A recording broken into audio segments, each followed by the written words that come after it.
On est arrivé en courant ici et puis on a vu l'ampleur et là il y a tout qui s'effondre. En 2 heures de temps, il y a tout par terre. Quand on est arrivé, c'était horrible. Quand ils ont fini d'éteindre, qu'on commence à rentrer doucement, on voit cette ampleur du dégât, on se dit mais en fait ça nous dépasse.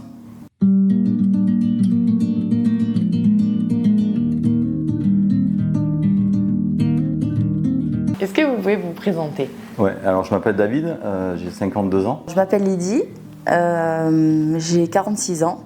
J'ai intégré l'Institut en 2010. Ma mère m'a demandé, parce que ma soeur était enceinte, tout ça, donc il lui fallait quelqu'un. Donc ça tombait bien parce qu'en fait j'avais eu un commerce pendant 10 ans, j'avais un vidéoclub, 2 vidéoclubs pendant une dizaine d'années. Et on arrivait à la fin du vidéoclub, donc j'ai vendu ma société. Et puis ça tombait que je faisais pas grand chose, donc ça tombait bien. Je travaille à Orientalis depuis presque 20 ans. J'ai débuté dans l'esthétique alors que j'y connaissais absolument rien. Et j'ai appris au fur et à mesure. Voilà. Au fil du temps, j'ai appris à être patiente, parce que j'étais pas trop patiente à l'époque. D'apprécier la clientèle, de travailler en équipe, de gérer une équipe, la vente, tout ce qui va avec, sans être diplômée en esthétique. Après, je n'étais pas du tout dans l'esthétique. J'étais au milieu de ça. Je ne sais même pas ce que c'était un massage. Sauf en vacances quand j'en faisais un, mais sinon, j'y connaissais rien du tout. Après, je me suis dit que c'était familial, donc j'allais apprendre. Et puis, qu'on était dans le bien-être, que c'était un commerce, et un commerce, ça reste un commerce. Donc, je me suis lancé. Et pourquoi justement l'esthétique alors que vous n'y connaissiez rien? Parce que notre mère, elle a ouvert l'institut, n'étant pas esthéticienne elle-même. Elle a fait ça, elle avait 50 ans, elle a eu envie d'ouvrir son entreprise, un centre de bien-être, et elle est partie de rien. Moi, je travaillais à l'époque dans une crèche, donc rien à voir. Et mon contrat s'est terminé juste au moment où ma mère venait d'ouvrir, ça faisait quelques mois qu'elle ouvrait. Donc j'ai intégré l'équipe vraiment, pas par hasard, mais presque. Quand avez-vous repris le spa?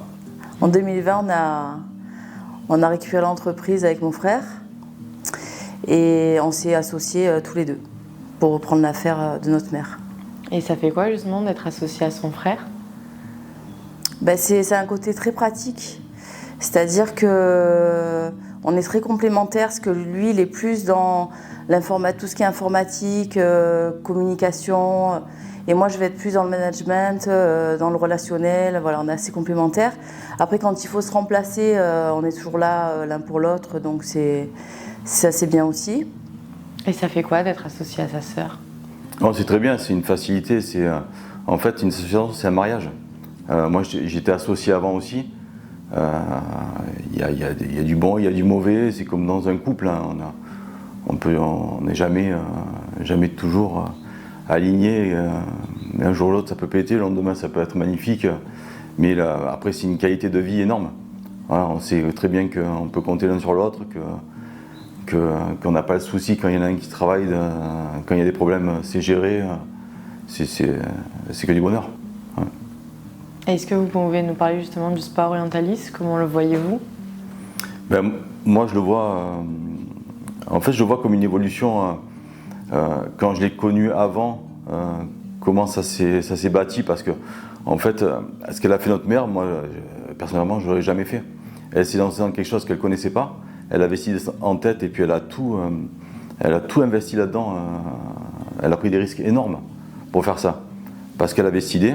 Et puis au fur et à mesure des années, là, ça fait 20 ans, donc il y a eu une évolution constante énorme du début jusqu'à maintenant.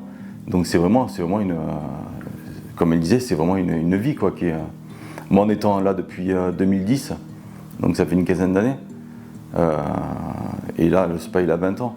Mais cette évolution, on l'a vu, je l'ai vu même de l'extérieur, et il fallait voir ce qu'il y avait avant et ce qu'il y a maintenant. C'est bénéfique, quoi. C'est vraiment c'est top.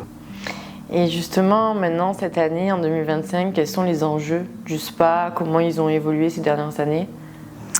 Alors, je trouve que notre mère, elle a fait quelque chose de magnifique. Elle a créé quelque chose d'unique. Mais je pense que mon frère et moi, on l'a embelli à notre façon. Et on n'a pas le même rapport à la clientèle que notre mère elle avait avec les clients. Je pense que même au niveau décor, accueil, tout ça, on a mis notre patte. C'est un peu différent d'avant, mais ça reste quand même très familial. Ok, et quand vous dites que votre mère elle a créé un spa unique, c'est-à-dire qu'est-ce qui le différencie d'autres spas par exemple? Je pense qu'il est assez original. Enfin, il était très original à l'époque. Il l'est encore aujourd'hui, mais on a plus un côté moderne aujourd'hui. Ma mère, elle a fait vraiment à son image à elle. Elle a voulu recréer un espace où les gens s'évadaient. Elle voulait que quand ils viennent chez elle, ils aient l'impression d'être ailleurs, dans un autre pays. Voilà. Je pense qu'elle a voulu créer quelque chose pour faire évader les gens. Et je pense qu'elle a réussi. Est-ce que vous pouvez nous raconter cette nuit-là, ce matin-là, comment ça s'est passé, comment vous l'avez vécu, comment vous l'avez découvert? En fait, Lydie, elle met son téléphone sur l'avion. Moi, il est en bas chez moi, donc je ne l'entends pas dans la chambre. On a la famille à côté, donc on n'a pas besoin d'avoir le téléphone à côté, on n'a pas de soucis, donc on ne pense jamais à ça. Et en fait, le téléphone a sonné, je n'ai pas entendu. Et c'est ma mère qui m'a tapé à la porte parce que Lydie l'avait prévenue. Elle est arrivée en courant ici et puis on a vu l'ampleur et là il y a tout qui s'effondre. En 2 heures de temps, il y a tout par terre. Donc c'est vraiment impressionnant. Je souhaite à personne, je vous le dis. Alors c'était un jeudi matin. Moi je mets toujours mon téléphone sur mode avion, en pensant qu'il n'arrivera jamais rien, parce que bon, c'est vrai qu'une alarme, ça vous prévient, mais pas quand vous êtes en mode avion. Et là, quand je me réveille à 6h du matin, que je renclenche mon téléphone, j'ai beaucoup d'appels en absence. J'écoute un message vocal qui était la personne qui nous faisait le ménage le matin, qui m'a alertée de la situation, sans me dire vraiment ce qui s'était passé, mais il fallait que je me dépêche à être sur les lieux. Donc après j'ai su que c'était un incendie, donc j'appelle vite mon frère, j'appelle vite ma mère parce qu'ils sont plus proches que moi de l'institut. Et quand on est arrivé, c'était horrible. C'était pas facile. Ça calme. Hein. Après sur le coup on ne se rend pas compte, on a les pompiers, on a tout ça qui est là, il y a un bois énorme, on ne se rend pas compte de l'ampleur. Et puis après, quand ils ont fini d'éteindre, qu'on commence à rentrer doucement, on voit cette ampleur du dégât, on se dit mais en fait ça nous dépasse. Moi personnellement, j'ai mis 1 mois avant de lever la tête. Pendant 1 mois, j'étais en bas, parce que c'était trop fort. Donc on a vu l'ampleur des dégâts. Et tout est allé très vite après.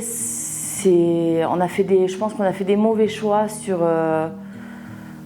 certaines choses, sur certaines prises de décision, parce que je pense qu'on a été pris par la peur, on ne sait pas ce qui va se passer, ce qui va nous arriver. Donc on a tout coupé. On a coupé notre fichier client. On n'aurait jamais dû couper notre fichier client. On aurait dû prendre notre fichier client, appeler le plus de personnes qu'on pouvait pour les prévenir. Mais voilà, c'était une des mauvaises décisions que je regrette énormément. En fait, on accumule tellement de choses. Même si c'est derrière ou quoi. Là c'est bien, c'est que du bonheur d'avoir ouvert. C'est un soulagement énorme. Mais après, on a encore toutes les assurances qu'il faut qu'ils fassent leur travail. Et même si on sait qu'on va laisser des plumes, c'est pas grave. L'intérêt, c'est qu'on est ouvert et qu'on soit là en plus avec ce qu'on a fait derrière. Le renouveau qu'on a donné, il est fantastique. Mais malgré tout, nos clients aujourd'hui, ils nous en veulent pas. En tout cas, la majorité, ils comprennent, ils sont là, ils sont présents, ils sont revenus, donc ça fait plaisir. Mais le pire, je trouve que c'était après. Le pire est venu après. Voilà, quand on a dû tout gérer, quand toute votre habitude, vos habitudes se cassent, tout votre équilibre de vie se brise en l'espace de 24 heures, il n'y a plus rien, vous n'avez plus de repères. Plus de travail, plus un ennui. Bon, après, c'est vrai que j'ai cherché du travail pour m'occuper surtout parce que ça tourne en boucle, quoi. Et après, il y a eu les assurances, tout s'est enchaîné. l'angoisse que les assurances ne nous suivent pas. Est-ce que vous pensez qu'à terme, ça aurait pu être une bonne chose? Ah, complètement. Complètement, il y a un avant et un après. C'est un mal pour un bien. Des travaux comme ça, on n'aurait jamais pu les faire. Aussi bien financièrement qu'au niveau du temps. Parce qu'on est pris dans le travail et puis on ne peut pas se permettre de fermer trop longtemps. On fermait juste 2 semaines par an. Pour mettre en congé toutes les filles et puis pour faire un peu de peinture, tout ça, pour faire un peu l'entretien. Mais on n'aurait jamais pu refaire la même comme on l'a fait là. Il aurait fallu fermer pendant 2 mois.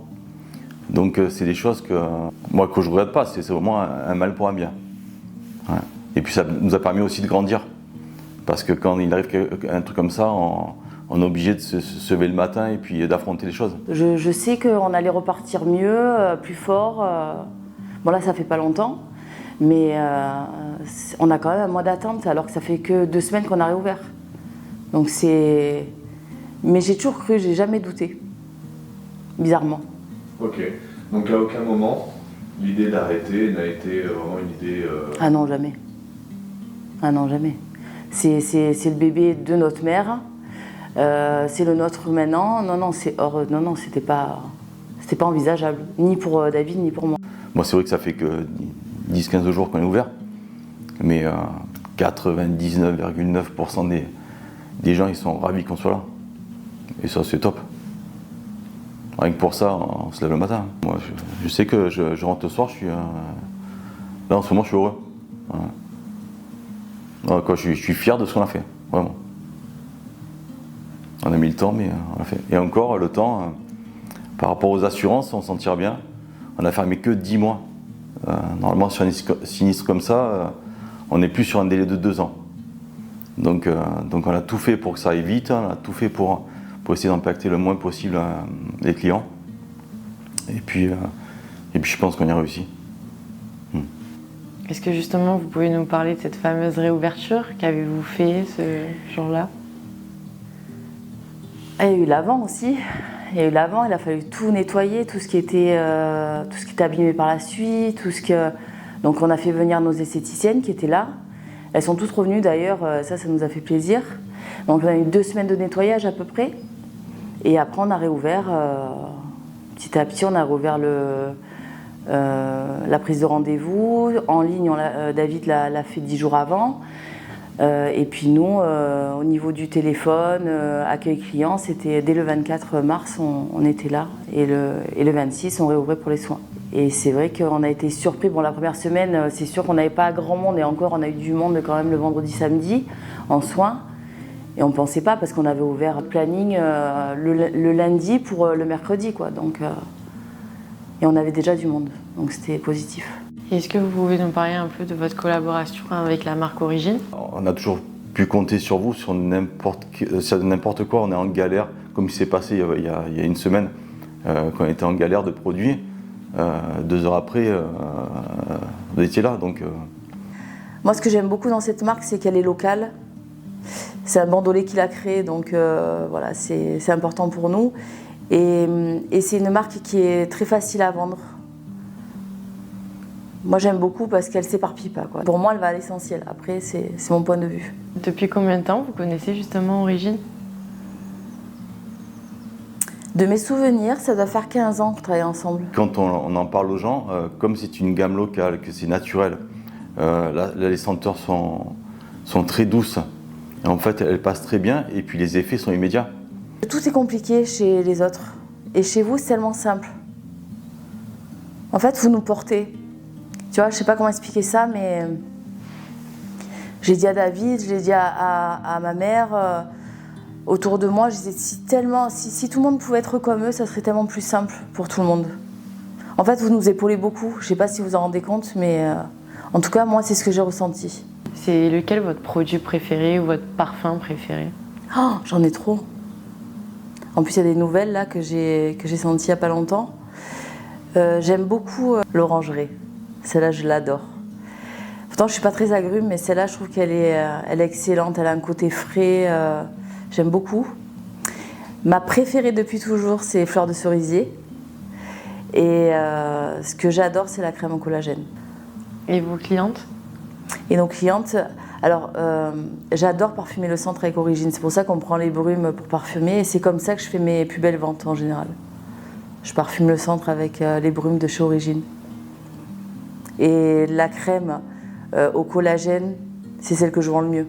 Tous les mois, c'est ma plus grosse vente, quoi. Elle se vend toute seule, cette crème.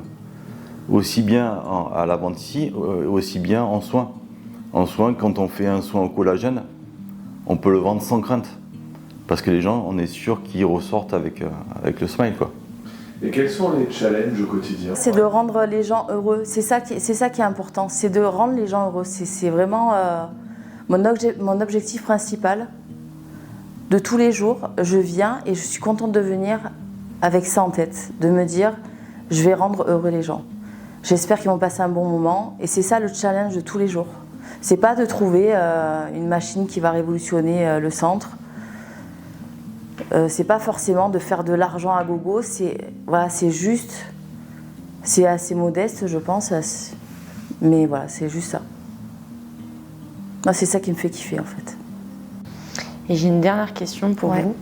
Quel conseil donneriez-vous à vous-même au moment où vous avez décidé justement de reprendre le spa au tout début? Fais-toi plaisir, quoi.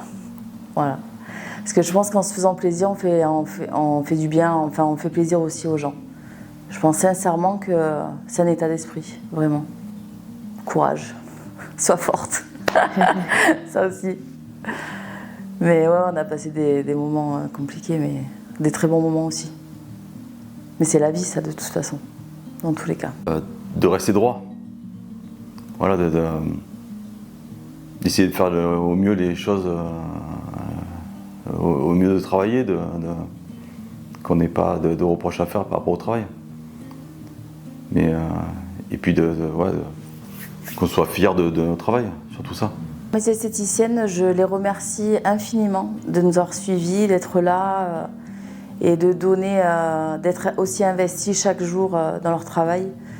Parce que sans elles, on n'est rien. Nos clients, un grand merci aussi de nous avoir suivis, soutenus, de ne pas nous en avoir voulu sur les erreurs qu'on a fait au début, de ne pas les avoir prévenus. Mais on est tellement contents de les recevoir aujourd'hui. Tous les nouveaux clients, on sera ravis de les recevoir aussi. On fera toujours du mieux qu'on peut pour les satisfaire, pour qu'ils se sentent bien chez nous. Et j'espère que ça durera longtemps. Voilà.